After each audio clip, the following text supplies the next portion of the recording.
Hi friends, ஒரு வாரமாக உடல்நிலை சரியில்லாதனால அடுத்தடுத்த வீடியோ போட முடியாமல் போயிடுச்சு. இனிமேல் இந்த டிலே இல்லாமல் நம்ம உடனே அடுத்தடுத்து வீடியோ கொடுத்துடலாம். சரி, ஓகே. இந்த வீடியோவில் என்ன பார்க்க போகிறோம் அப்படின்னா, செய்தினா என்ன அப்படின்றது தான் ஃபஸ்ட்டு டாபிக். இது ரொம்ப ரொம்ப இன்ட்ரெஸ்டிங்கான ஒரு டாப்பிக்கு. உங்களுக்கு ரொம்பவே பிடிக்கும் பாருங்கள். ரெண்டாவது, செய்தியின் வகைகள் எத்தனை. மூணாவது, செய்தியின் கட்டமைப்பு. இந்த செய்தியின் கட்டமைப்பில் தான் தலைப்பில் எத்தனை வகை இருக்குது, முகப்பு செய்திகள் என்றால் என்ன, இதெல்லாமே செய்தியின் கட்டமைப்பில் தான் வரப்போகுது. சரி, இது எல்லாமே எங்கேருந்து எடுத்துருக்குறோம் அப்படின்னு கேட்டால், இதழியல் அப்படின்னு சொல்லக்கூடிய டிகிரி ஸ்டாண்டர்ட் புத்தகத்தில் தான் நம்ம இதை எடுத்துருக்குறோம். சரிங்களா? இதுக்கான பிடிஎஃப் கிடைக்குமா அப்படின்னு கேட்டால், கண்டிப்பாக பிடிஎஃப் கமெண்ட் பண்ணுங்கள். யார் யாருக்கு வேணுமோ அவங்க எல்லாருக்குமே கமெண்ட் செக்ஷனில் லிங்க் அனுப்புகிறேன். நீங்கள் பிடிஎஃப் எல்லாத்தையுமே எடுத்துக்கலாம். இந்த மாதிரி டிஃப்ரெண்டான டாபிக் பார்க்குறதுக்கும் பிடிஎஃப் வேணுன்றவங்களும் நம்ம சேனலை சப்ஸ்கிரைப் பண்ணிக்கங்க. இந்த வீடியோக்கு ஒரு லைக் பண்ணிக்கங்க. வாங்க வீடியோக்குள்ளே போகலாம். ஃபஸ்ட்டு, செய்தினா என்னென்னு பார்க்க போகிறோம். செய்தித்தாளின் மூலப்பொருள் செய்தி. செய்தி இல்லை என்றால் செய்தித்தாள் இல்லை. அதாவது ஒரு எடுத்துக்காட்டுக்கு சொல்லணும் அப்படின்னா, இப்போ நாம் ஒரு ஆயில் மில்லுக்கு போகிறோம் அப்படின்னா, அந்த ஆயில் மில்லில் எல்லா விதமான ஆயிலுமே இருக்கணும். அப்போ தான் அது ஆயில் மில். ஆயிலே இல்லை அப்படின்னா அது சாதாரண மில்லு தானே தவிர அது ஆயில் மில்லுன்னு சொல்ல முடியாது இல்லையா? அதே மாதிரி தான் செய்தித்தாளுடைய மூலப்பொருள் என்னது? விதவிதமான செய்திகள் தான். ஸோ அந்த செய்திகள் இடம்பெறவில்லை என்றால் அது செய்தித்தாளே அல்ல அப்படின்னு சொல்கிறாங்க. இறுதி பாயிண்ட் பாருங்கள். செய்தி என்ற சொல்லுக்கு தரும் விளக்கம் செய்தியை புரிந்து கொள்ள உதவுகிறதுன்னு சொல்கிறாங்க. அப்போது செய்தின்றதுக்கு ஒரு விளக்கம் கொடுத்துருக்குறாங்க. அது என்னன்னு கேட்டால், செய்தியை இங்கிலீஷில் நம்ம முன்னாடி சொல்லுவோம் நியூஸ் அப்படின்னு சொல்லுவோம். இந்த நியூஸ் என்ற ஆங்கில சொல் 4 ஆங்கில எழுத்துக்களால் ஆனது. 4 எழுத்துக்களும் 4 திசையை குறிக்கிறது. புரியுதுங்களா? 4 எழுத்துக்களும் 4 திசைகளை குறிக்கிறது.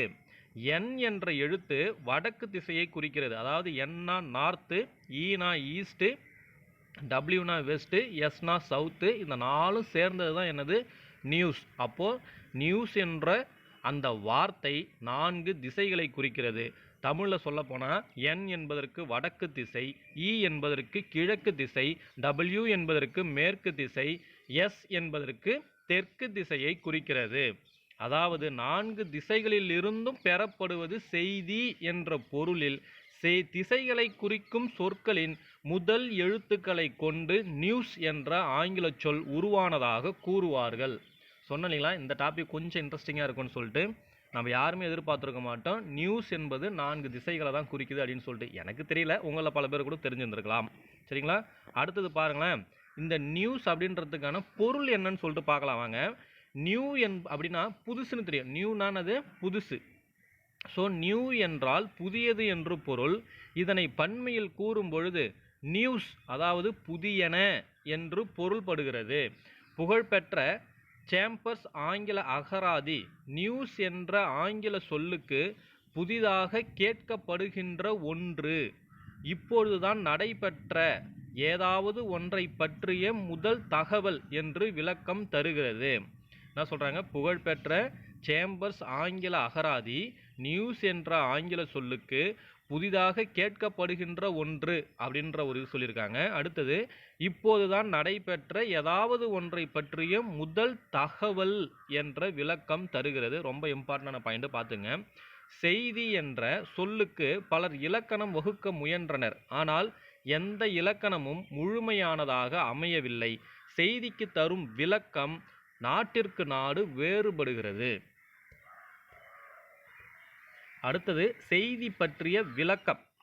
சரிங்களா? இப்போது ஒவ்வொருத்தவங்களும் ஒரு மாதிரி விளக்கம் கொடுத்துருக்காங்க இல்லையா? அந்த எல்லா விளக்கத்தையுமே இங்கே என்ன பண்ணுறாங்க? தொகுத்து கொடுத்துருக்குறாங்க.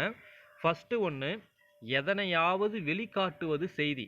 ஏதோ ஒரு விஷயத்தை வெளிக்கொண்டு வர்றதுக்கு பேர் என்ன சொல்கிறாங்கன்னா செய்தி அப்படின்னு சொல்கிறாங்க. ரெண்டாவது, நடைமுறையிலிருந்து சாதாரணமற்றவரிலிருந்து மாறுபட்ட எதுவும் செய்தியாகும். மூணாவது, ஒரு சமுதாயத்தில் பெரும்பாலான மக்களை பாதிக்கின்ற அவர்களால் புரிந்து கொள்ளக்கூடிய எந்த ஒரு நிகழ்ச்சியும் கருத்தும் செய்தியாக உருவம் பெறுகின்றன. அடுத்தது பாருங்க, பெருந்தலைவர்களின் பேச்சுக்களும் செய்தியாக மலர்கின்றன. வாசகர்களுக்கு சுவையூட்டும் நடப்பு நிகழ்ச்சிகளின் உண்மை தொகுப்புகளே செய்தியாகும். வாழ்க்கைக்கு சுவை தரும் எதுவும் அது வெளிப்படுத்தும் முறைகளில் செய்தியாக மலர்ந்து மனம் பரப்புகின்றன. மிக பெரிய புகழ்பெற்ற பெயர்கள் செய்திகளாகின்றன. மக்களை பற்றி மக்களுக்காக மக்களால் எழுதப்படுபவை செய்திகளாகும்.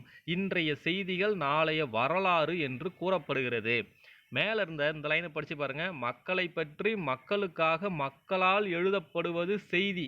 இதே மாதிரியே ஒரு வாசகத்தை அமெரிக்க அதிபர் ஆபிரகாம் லிங்கன் அவர்கள் சொல்லியிருப்பார் மக்களாட்சியை குறித்து. அது எந்த வாசகம்னு உங்களுக்கு தெரிஞ்சதுன்னா கண்டிப்பாக கமெண்ட்டில் சொல்லுங்கள். அது உங்களுக்கும் பயன்படும், இதை பார்க்குறவங்களுக்கும் பயன்படும். சரிங்களா?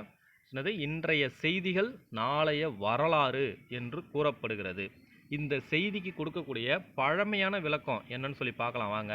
பல ஆண்டு காலமாக நாய் மனிதனை கடித்தால் அது செய்தி அல்ல, ஆனால் மனிதன் நாயை கடித்தால் அது செய்தி என்று ஓர் ஆங்கில ஆசிரியர் கூறியதையும் செய்திக்கு விளக்கமாக பலரும் எடுத்து கூறுவது உண்டு. அதாவது இதில் என்ன சொல்ல வராங்க அப்படின்னா, இயல்பாக நடக்கக்கூடிய ஒரு விஷயம் செய்தியாக மாறாது. இயல்புக்கு மாறாக நடைபெறக்கூடிய எந்த ஒரு செயலாக இருந்தாலும் அது செய்தியாக வரும் அப்படின்ற மாதிரி தான் இதில் சொல்லியிருக்கிறாங்க. கீழே பாருங்கள். எந்த எடுத்துக்காட்டு மூலம் நடைமுறைக்கும் இயற்கைக்கும் மாறுபட்ட புதுமையான நிகழ்ச்சிகள் செய்தியாகின்றன என்று அழுத்தமாக கூறலாம். சரிங்களா? செய்தி பற்றிய பொது விளக்கம் பார்க்கலாம். செய்தி பற்றிய எல்லா விளக்கங்களையும் உள்ளடக்கி தரும் முறையில் செய்தியினை ஒரு கருத்து, ஒரு நிகழ்ச்சி, சிக்கல் பற்றிய உண்மையான, சரியான, நடுவுநிலையான குறிப்பு, உண்மையானதாக, நிகழ்காலத்தோடு தொடர்புடையதாக, மக்களின் ஆர்வத்தினை தூண்டும் வகையில் நடைமுறைக்கு மாறுபட்டதாக இருக்கும் சிலவற்றை பற்றிய விளக்கம் என்று இதழியல் ஆசிரியர் ஆர் ராமச்சந்திர ஐயர் கூறுகிறார். புரியுதுங்களா? செய்தி பற்றிய பொதுவான விளக்கமாக ஆர் ராமச்சந்திர ஐயர் என்ன கூறுறாருன்னா, ஒரு செய்தியானது ஒரு கருத்து, ஒரு நிகழ்ச்சி, சிக்கல் பற்றிய உண்மையான, சரியான, நடுவுநிலையான குறிப்பு, உண்மையானதாக, நிகழ்காலத்தோடு தொடர்புடையதாக, மக்களின் ஆர்வத்தினை தூண்டும் வகையில் நடைமுறைக்கு மாறுபட்டதாக இருக்கும் சிலவற்றை பற்றிய விளக்கமே செய்தி அப்படின்னு சொல்லியிருக்கிறாங்க. சரிங்களா? அடுத்தது செய்தியின் சிறப்பு. செய்தித்தாள் வலிமை மிக்கது, நினைத்ததை முடிக்கும் வல்லமை வாய்ந்தது. செய்தியை கூறும் செய்தித்தாளின் பேராற்றலை மக்கள் எளிதில் உணரும் வகையில் புரட்சி கவிஞர் பாவேந்தர் பாரதிதாசன் கீழ்காணும் கவிதை மூலம் விளக்குகிறார். காரிருள் அகத்தில் நல்ல கதிரொளி நீதான், இந்த பாரிடை துயில்வோர் கண்ணீர் பாய்ந்திடும் எழுச்சி நீதான், ஊரினை நாட்டை இந்த உலகினை ஒன்று சேர்க்க பேரறிவாளர் நெஞ்சில் பிறந்த பத்திரிகை பெண்ணே அப்படின்னு சொல்லிட்டு செய்தித்தாளை பற்றி பாரதிதாசன் அவர்கள் புகழ்ந்து பாடியிருக்கிறாரு. இந்த ஒரு பாடல் மட்டும் இல்லாமல் இன்னும் ஒரு பாடலில் இளைஞர் முதல் முதியவர் வரை அனைவரும் காலையில் கையில் செய்தித்தாளோடு வலம் வர வேண்டும் என்று இன்னும் ஒரு பாடல் மூலியமாகவும் அவர் கூறியிருக்கிறார். குறுகிய எண்ணங்களை, செயல்களை நீக்கி இந்த உலகத்தினை புகழ் பெற செய்வாய், நறுமணம் மிக்க இதழாகிய பெண்ணே, உனது சிறப்பை காணாதவர்கள் இந்த உலகினை காண மாட்டார்கள் என்கிறார் பாவேந்தர் பாரதிதாசன். அப்படின்னா செய்தித்தாளுக்கு சிறப்பு செய்திருக்கிறார் யாருன்னு கேட்டிங்கன்னா பாவேந்தர் பாரதிதாசன் அவர்கள் தமது பாடல்கள் மூலமாக. இந்த பதிவில் நாம் செய்தினா என்னென்னு பார்த்துருக்கோம், செய்திக்கான சொல் விளக்கம் பார்த்துருக்குறோம், அடுத்தது செய்திக்கான பொருள் பார்த்துருக்குறோம், அடுத்தது செய்தி பற்றிய விளக்கம். மேலே பார்த்தது செய்திக்கான சொல்லு விளக்கம், இது செய்தி பற்றிய விளக்கம். அடுத்தது செய்தி பற்றிய பழமையான விளக்கம், செய்தி பற்றிய பொதுவான விளக்கம், செய்தியின் சிறப்பு. இது எல்லாமே இந்த டாப்பிக்கில் நம்ம பார்த்துட்டோம். அடுத்தது செய்தியின் வகைகள் பார்க்கலாம். தேங்க்யூ.